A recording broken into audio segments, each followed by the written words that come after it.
is getting weirder. Look, it's a prehistoric bird.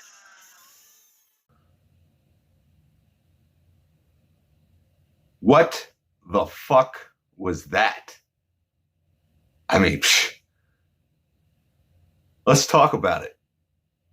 It's Drewski McGillicuddy's House 2, The Second Story movie review.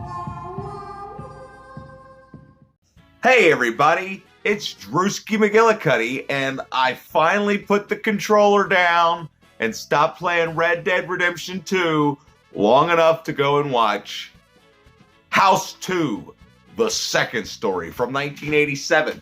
And it's I don't remember his name. You know that. I don't remember people's name. But it's directed by the guy that wrote the screenplay for the first one. But other than that, he's never really done anything notable. Except for Children of the Corn 5. But we're not here to talk about that. This movie,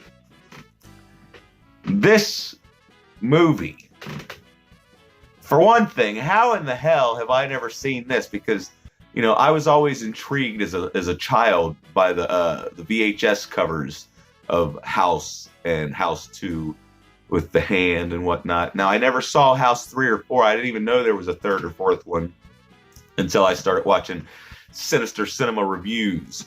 But yeah, I don't know why I've never seen the second one, and I've been putting it off, and then finally I was like, you know what?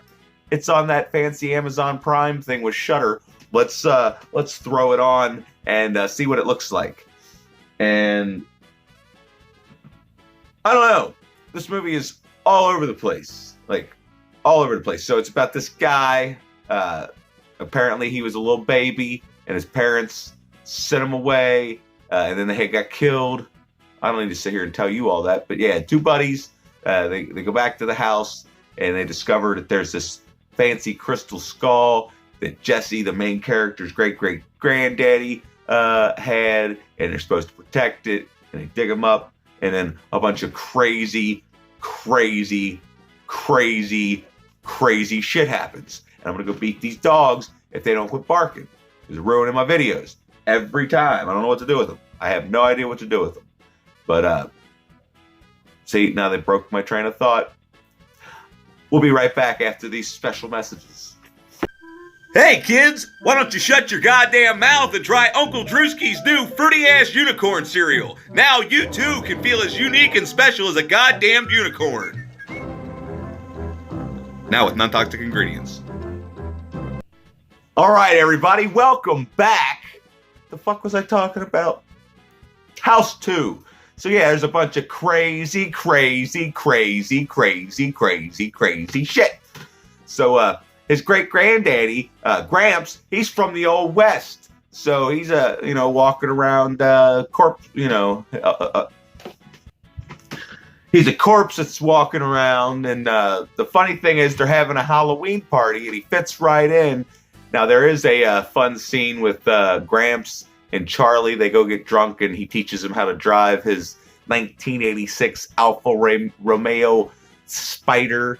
And the funny thing is, there's this thing in the driveway, this little pillar that they're constantly hitting when they're driving. But yeah, other than that, I don't know. It's just weird because there's some parts of this movie that's extremely gay. Like, I can't really, give you an example. I could if I put some thought and effort into it, but I didn't. But then there's some parts of this movie that I just absolutely love, like the whole kitchen scene. Like once this movie gets to the kitchen scene, if you've seen this movie, you know what I mean. The whole kitchen scene. Here's a little clip from the trailer. But it's fun. I love it. So yeah, there's just parts of this movie that are just like, oh my god. They're like the haircuts.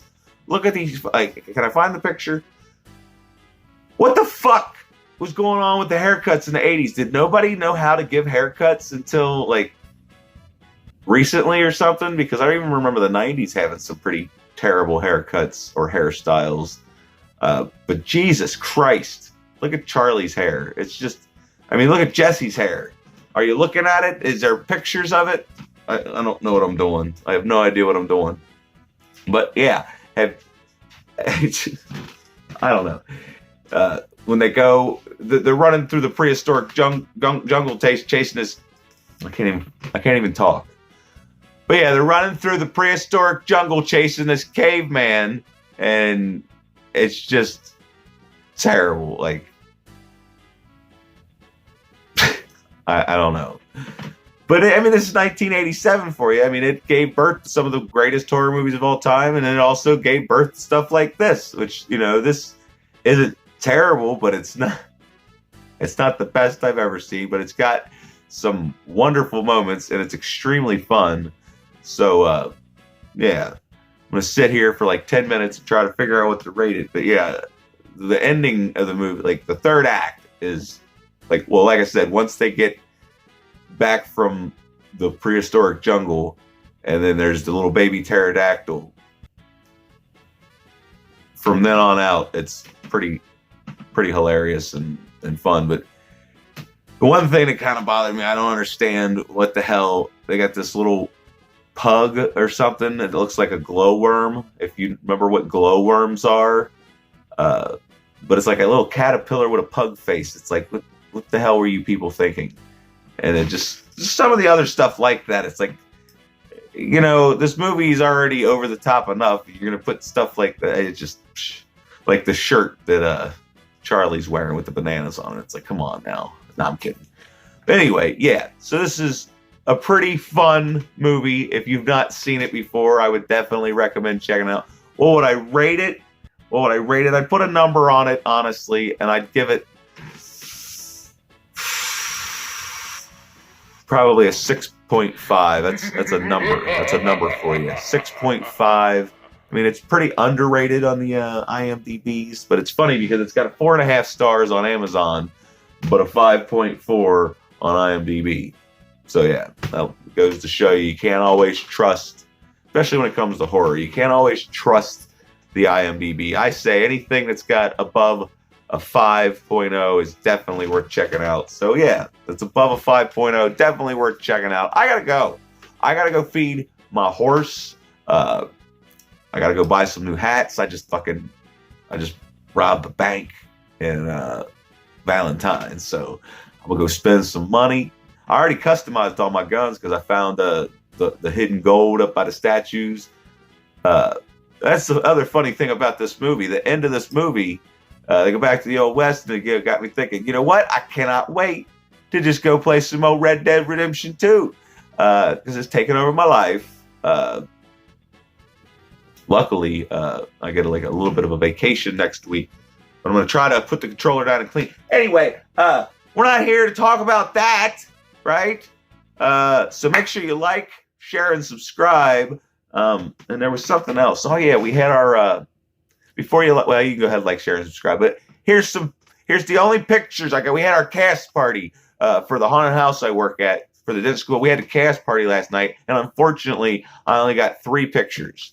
But then I did take a couple pictures of my costumes so that you can see it, but I forgot to tuck my thing in. And then Brad Thornton was like, "Hey man, tuck your mask in." So I did, and I didn't take any fucking pictures of it because I'm fucking drunk, asshole. Actually, it's only. Don't worry about it. Don't worry about it. But aren't these just wonderful? I gotta go. Go play some Red Dead Redemption.